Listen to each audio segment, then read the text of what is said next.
Hi viewers, welcome to our channel. ప్రస్తుతం మనతో పాటు దాము బాలాజీ గారు సీనియర్ జర్నలిస్ట్ ఉన్నారు. వారితో ఒకసారి మాట్లాడండి. సార్ నమస్కారం సార్. నమస్తే. సార్, ఢిల్లీలో ఒక డాక్టర్ని ఇద్దరు టీనేజర్లు చంపడం ఇప్పుడు అక్కడ సెన్సేషన్ క్రియేట్ చేసింది. అసలు ఎందుకు టీనేజర్లు ఈ విధంగా డాక్టర్ని చంపాల్సి వచ్చింది? ఈ స్టోరీలో చాలా ట్విస్టులు ఉన్నాయని కూడా అంటున్నారు. మరి ఏంటా ట్విస్టులు? అసలు ఈ కేసులో ఏం జరిగింది సార్? మనకి కలకట్టాలో మెడికోని చంపేసిన 2 మంత్స్ తర్వాత ఢిల్లీలో ఒక డాక్టర్ని ఒక టీనేజ్ కుర్రాళ్ళు ఆయన హాస్పిటల్‌కెళ్ళి చంపేశారు. ఇది ఇప్పుడు దేశవ్యాప్తంగా సెన్సేషన్ క్రియేట్ చేసింది. దీని చుట్టూ కూడా మెడికోలు వైద్య బృందాలు అందరూ కూడా ఆందోళన చేస్తున్నారు. అయితే దీంట్లో అనేక ట్విస్టులు కూడా చోటు చేసుకున్నాయి. కొద్దిగా విచిత్రమైన స్టోరీనే అని చెప్పొచ్చు. సినిమాటిక్‌గా కూడా ఉంది. ఎవరైనా సినిమాలో కూడా ఈ కనీసం ఎపిసోడ్ అయినా వాడుకుంటారేమో అని నాకు అనిపిస్తుంది. నేనైతే ఎప్పుడూ ఇలాంటి స్టోరీ వినలేదు. సో, ఈ స్టోరీ ఏం జరిగిందనేది చూద్దాం. ఢిల్లీలో సౌత్ ఈస్ట్ ఢిల్లీలో ఆహ్, జైత్పూర్ ఎక్స్‌టెన్షన్ అనే ఒక ప్లేస్ ఉంది. ఆ ఏరియాలో ఒక ఆహ్, నిమా హాస్పిటల్. నిమా హాస్పిటల్ అంటే యునాని అంటే ముస్లిం ఇస్లామిక్ మెడిసిన్ వైద్యం అన్నమాట అది. నిమా దాని పేరు. నిమా హాస్పిటల్ అని ఉంది. Unani hospital. 3 bedded hospital. 3 beds మాత్రం ఉన్నాయి. ఒక నర్సింగ్ హోమ్ అని చెప్పొచ్చు. చిన్న నర్సింగ్ హోమ్. ఆ హాస్పిటల్‌కి బుధవారం హాస్పిటల్ వచ్చి డాక్టర్ జావేద్ అఖ్తర్‌ది. జావేద్ అఖ్తర్ అని ఆయన యునాని డాక్టరు. ఆయన అక్కడ ఉంటారు. సో, మొన్న బుధవారం లేట్ నైట్ ఒక ఇద్దరు టీనేజ్ కుర్రవాళ్ళు 16, 17 ఏళ్ళు ఉంటాయి. వాళ్ళిద్దరూ వచ్చి డ్రెస్సింగ్ చేసుకుని కాలికి చిన్న గాయమైందంటే కట్టుకడితే అక్కడ పర్వీన్ అనే ఒక నర్స్ ఉంది. ఆమె కట్టుకట్టింది. వాళ్ళు వెళ్ళిపోయారు. మళ్ళీ మరుసటి రోజు వచ్చారు. వచ్చి డ్రెస్సింగ్ చేయాలి అని అడిగారు. ఈ లోపల డాక్టర్ ఉన్నాడా లోపలికి వెళ్ళాలి అంటే డాక్టర్ రమ్మన్నాడు వెళ్ళండి అంటే వెళ్ళారు. డోర్ క్లోజ్ అయింది. కాసేపటికి వీళ్ళకి తుపాకీ సౌండ్ వినపడింది. దా వినపడిన తర్వాత వీళ్ళు కంగారు పడి ఇది చేసే లోపల వాళ్ళు బయటకు వచ్చారు. ఇద్దరు కుర్రాళ్ళు. అందులో ఒక కుర్రాడి దగ్గర గన్ ఉంది. చూస్తే డాక్టరు రక్తపు మడుగులో పడున్నాడు. ఈ కుర్రాడు గన్ను పెట్టుకున్న కుర్రాడి పేరు సమీర్ అనుకుందాం. సమీర్ అనే అబ్బాయి గన్తో వీళ్ళ స్టాఫ్ని బెదిరించి బయటికి వెళ్ళి పారిపోయారు. దాంతో వీళ్ళు పోలీసులకి ఇన్ఫామ్ చేశారు. పోలీసులు వచ్చారు. వచ్చి చూసిన తర్వాత అడిగారు ఏం జరిగిందని. ఇలాగా నిన్నొచ్చారు కట్టుకట్టుగా, ఈరోజు వచ్చారు, వెళ్ళి కాల్ చేశారు, వెళ్ళిపోయారు, ఏం జరిగిందో మాకు తెలియదు అనేది వాళ్ళు చెప్పారు.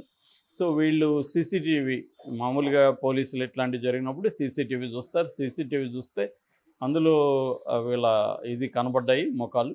దాంతో వీళ్ళు సోషల్ మీడియాలో మామూలుగా ఇప్పుడు మనం ఫోటో పెడితే కూడా ఇమేజ్ రివర్స్ సెర్చ్ అంటారు కదా, అట్లా ఇమేజ్ ఉంటే కూడా సెర్చ్ చేయొచ్చు. ఇమేజ్లు ఎక్కడన్నా సోషల్ మీడియాలో ఉంటే అది చూపిస్తుంది. అలాంటి సెర్చ్లో ఒక అబ్బాయికి ఇన్స్టాగ్రామ్ అకౌంట్ యాక్టివ్గా ఉందనేది అర్థమైంది వాళ్ళకి. ఇన్స్టాగ్రామ్కి వెళ్ళారు. ఇన్స్టాగ్రామ్లో ఈ సమీర్ అనే అబ్బాయి గన్నుతో ఫోటో పెట్టుకున్నాడు. ఫోటో పెట్టి అతను కర్దియా 2024 మే మర్డర్ అని పెట్టాడు. అంటే నేను 2024లో మర్డర్ చేశాను అనేది పెట్టుకున్నాడు క్యాప్షన్. పెట్టుకొని గన్నుతో ఫోటో తీసుకున్నాడు. దాన్ని అక్కడ పెట్టాడు.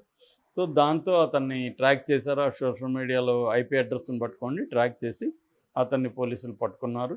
పట్టుకుంటే అతను ఇంకొక ఫ్రెండ్ అయితే దొరకలేదు. ఇతనైతే పట్టుకున్నారు. ఈ సమీర్ అనే అతను చెప్పింది ఏంటంటే, ఈ డాక్టర్ దగ్గర ఫస్ట్ రోజు వచ్చినప్పుడు మాకు గొడవైంది. అతను 1200 ఫీజు అడిగాడు. మేము లేదు అంత ఇవ్వలేమని మేమున్నాం. దాంతో గొడవలైనా మా ఇద్దరి మధ్య. ఫైనల్గా మేము 400 ఇచ్చి బయటకు వెళ్ళాం. అప్పుడు డాక్టర్ తిట్టాడు, మీరు ఇలాంటి వాళ్ళు ఎందుకు వస్తారు మా హాస్పిటల్కి అవన్నీ అని. ఆ కోపంతో నా ఫ్రెండ్స్కి చెప్పాను. మేము ఒక గన్ను కొనుక్కొని పిస్టల్ ఒకటి కంట్రీ మేడ్ పిస్టల్ కొనుక్కొని ఇతను చంపేస్తామనేది వాళ్ళు చెప్పింది. దీన్ని ఫస్ట్ పోలీసులు నమ్మారు. నమ్మి అనుకున్నారు ఇలాగే అని. అయితే స్టాఫ్ని అడిగారు. గొడవ అయితే ఏం జరగలేదు. ముందు రోజు వచ్చారు, కట్టుకున్నారు, వెళ్ళిపోయారు. మరుసటి రోజు వచ్చారు, నేరుగా డాక్టర్ రూమ్లోకి వెళ్ళి ఇమ్మీడియట్గానే వాళ్ళు వెళ్ళగానే ఫైరింగ్ వినబడింది అనేది వీళ్ళు చెప్పారు. దాంతో ఇతను అబద్ధమైన స్టోరీ చెప్తున్నాడని వాళ్ళు మళ్ళీ ఇతన్ని విచారించారు. అప్పుడు అసలు స్టోరీ చెప్పాడు. ఈ అసలు స్టోరీని అసలు ట్విస్ట్ అనమాట. ఇదేంటంటే ఒక వ్యక్తి ఈ ఈ సమీర్ అనే అబ్బాయి ఒక అమ్మాయిని ప్రేమిస్తున్నాడు. ఓకే. ఈ అమ్మాయిని పెళ్లి చేసుకుందామని సమీర్ అనుకున్నాడు. సో ఆ అమ్మాయి ఏమనిందంటే మా నాన్నతో వచ్చి మాట్లాడని చెప్పింది. వీళ్ళ నాన్నతో వీడెళ్ళి మాట్లాడాడు. ఫ్రెండ్ని తీసుకెళ్ళి వీళ్ళ నాన్నతో మాట్లాడాడు. వాళ్ళ నాన్న నా కూతుర్ని నీకు ఇచ్చి పెళ్లి చేయడానికి నాకు అభ్యంతరం లేదు, బట్ ఒక కండిషన్ ఉందని చెప్పాడు.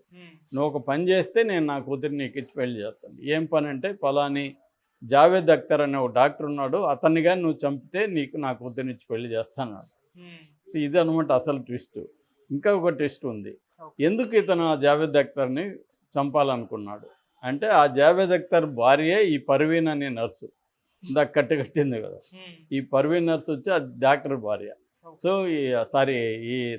ఈ అమ్మాయి వాళ్ళ భార్య, ఈ అమ్మాయి వాళ్ళ నాన్న వాళ్ళ భార్య.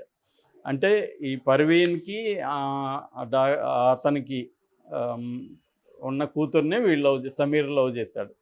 అయితే పర్వీన్కి తెలియదు డాక్టర్ని చంపబోతున్నాడు తన మొగుడు అనే విషయం ఆమెకు తెలియదు. అయితే పర్వీన్ అక్కడ నర్సుగా పనిచేస్తుంది. ఆ నర్స్కి డాక్టర్కి మధ్య అఫైర్ ఉంది. ఇది భర్తకు తెలిసింది. భర్త డాక్టర్ని చంపేయాలని డిసైడ్ అయ్యాడు. డిసైడ్ అయ్యి ఆయన ఎలా చంపాలా ఏంటని ఆలోచిస్తుంటే ఈ కుర్రాడు వచ్చి మీ కూతురు నేను లవ్ చేస్తున్నాను, పెళ్లి చేసుకోవాలని అన్నాడు. వాళ్ళని చూస్తే కొంత లంపెన్ లాగా కనబడ్డారు ఆయనకి. సో చూద్దాము వీడికి ఇద్దాము అని వాడు నువ్వు కానీ చంపితే నీకు నా కూతుర్ని ఇస్తానని చెప్పాడు. ఆ కుర్రాడు వాడు కొద్దిగా లంపెన్ కాకపోతే ఎవరైనా ఇలాంటి డీల్కి ఒప్పుకుంటారా? కానీ వాడు కూడా కొంత లంపెన్, వాడిని చూస్తేనే బక్కబక్కగా అలాగా ఉన్నాడు. సో లంపెన్ కాబట్టి వాడు కూడా ఒప్పుకున్నాడు. అయితే మా దగ్గర డబ్బులు లేదంటే ఇతను ఏటీఎం కార్డు ఇచ్చాడు. ఈ ఏటీఎం కార్డు తీసుకొని వాళ్ళు బ్యాంకులో డబ్బులు డ్రా చేసుకొని వెళ్ళి గన్ను కొన్నారు. అంటే వాళ్ళకి ఆల్రెడీ క్రైమ్ బ్యాచ్తో కొంత సంబంధాలు ఉన్నాయి, రౌడీ బ్యాచ్లతో.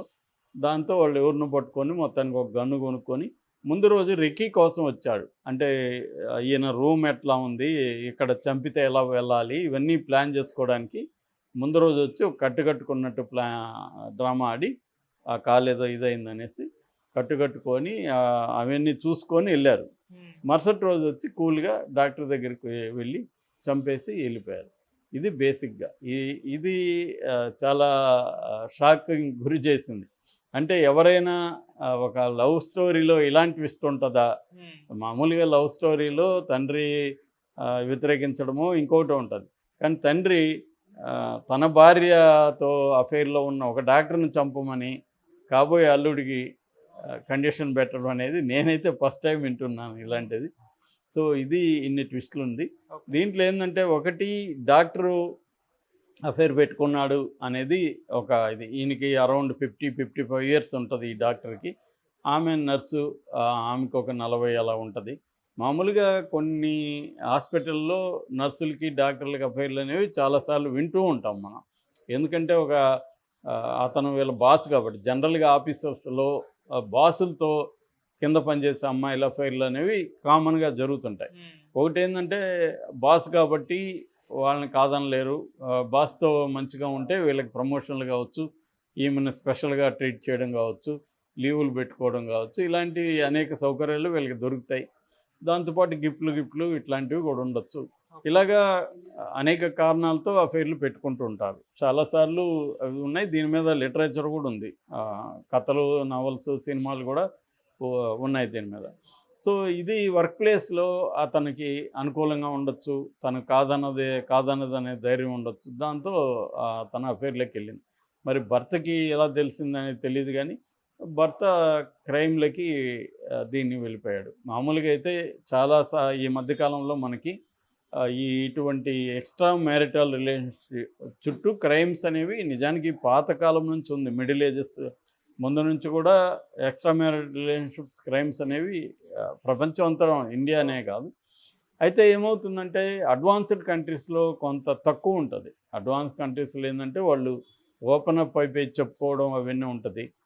నాకు అఫైర్ ఉంది, నేను వదిలేస్తాను. ఇక్కడ ఏమంటే అంత ఈజీగా కూడా భర్తని ముఖ్యంగా ఇది ముస్లిం ఫ్యామిలీ. సో ఆమె భర్తని ఇప్పుడు వదిలేసి డాక్టర్తో ఉండే పరిస్థితి కూడా లేదు. సో హ్యాపీగా హాస్పిటల్లో ఉంటుంది, నడిపేస్తుంది. కానీ భర్తకు తెలిసిందనే విషయం ఆమెకు తెలిసినట్లేదు. ఈ భర్త కొంత తెలివైనోడుగా కనబడుతున్నాడు. ఎందుకంటే తన అనుమానం భార్యకి తెలియకుండా జాగ్రత్త పడితే ఆ డాక్టర్కి చెప్పుండేది కదా, ఆమె కొంత జాగ్రత్త పడ్డమో లేకపోతే ఆమెను తీసేయడం ఏదో డాక్టర్ చేసేవాడు. అతను హ్యాపీగా ఉంది, భర్తకు తెలియకుండా మనం మేనేజ్ చేస్తున్నాం అనుకున్నాడు. నేను అందుకే ఆయనకి సార్లు చెప్తుంటా, ఎప్పుడైనా ఒక ఎక్స్ట్రా మ్యారిటల్ రిలేషన్షిప్లోకి ఎంటర్ అవుతుంటే దాని వరస్ట్ సినేరియో ఏముండొచ్చు, ఆ వరస్ట్ సినేరియోకి నేను రెడీనా అని ఇద్దరు కూడా అనుకోవాలి. దానికి రెడీ అయితేనే అఫైర్లు పెట్టుకోవాలి తప్ప, ఒకసారి అఫైర్లోకి వెళ్ళిపోయినాక వరస్ట్ సినేరియో అందరికీ జరుగుతుందని చెప్పలేం. కానీ ఎక్కువ జరుగుతున్నాయి ఈ మధ్య. జరుగుతున్నప్పుడు వరస్ట్ సినేరియో అంటే చావు. వరస్ట్ సినేరియో ఉమ్, అంటే ఈ అఫైర్కి మనం చనిపోవడానికి సిద్ధంగా ఉండి అఫైర్ పెట్టుకోవాలి. ఓకే. సో లేకపోతే ఆలోచించాలి, ఈ భర్త ఎవరు ఏంటి ఇవన్నీ. ఇవేవి ఇప్పుడు ఇవాళ జనరేషన్కి అంత ఓపిక ఉండదు. రెండోది, నా ఇష్టం వచ్చినట్టు నేను బతుకుతా, నా లైఫ్ అంటే ఎంజాయ్ చేయడమే, నేను ఎందుకు ఒకరితోనే ఎంజాయ్ చేయాలి, ఇలాంటి ఫిలాసఫీలు అంతా బాగా పెరుగుతున్నాయి కాబట్టి ఉమ్, ఇది జరుగుతున్నాయి. అయితే క్రైమ్ కూడా దీనికి రిలేటివ్గా క్రైమ్ కూడా అదే రేంజ్లో పెరుగుతూ ఉంది ఇండియాలో. ఓకే. ఈ కైండ్ ఆఫ్ క్రైమ్ రివర్స్లో అమ్మాయిలు కూడా అబ్బాయిల్ని, ముఖ్యంగా భర్తల్ని భార్యలు చంపే క్రైమ్స్ కూడా బాగా పెరిగాయి. ఇదేమో టిపికల్గా జరిగేది. కాకపోతే ఇక్కడ ట్విస్ట్ వచ్చి